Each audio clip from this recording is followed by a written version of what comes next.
Dans ces boîtes, les bactéries étudiées par ces chercheurs de l'UCL pendant près de 4 ans.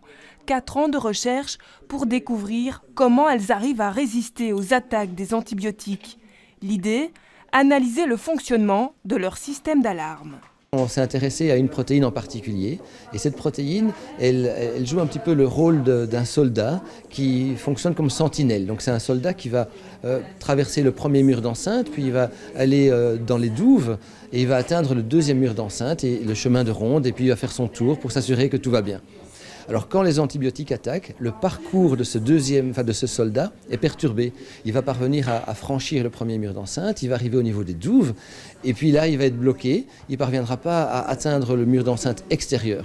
Et du coup ça va le maintenir à l'intérieur du château, si je puis dire, ce qui va lui permettre d'aller parler à d'autres protéines et d'activer le système d'alarme. Une découverte qui va permettre par exemple de lutter contre les problèmes d'infection nosocomiale connus dans les hôpitaux.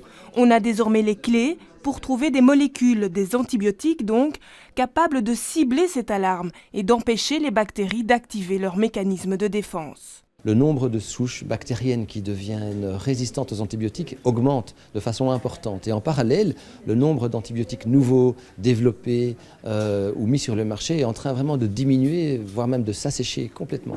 Et donc, vous aurez vite compris que s'il y a plus de bactéries résistantes et moins d'antibiotiques, on a un problème. Un récent rapport scientifique prédit qu'en 2050, les bactéries résistantes tueront plus que le cancer. Les chercheurs de l'UCL viennent donc de réaliser une découverte majeure pour la santé publique.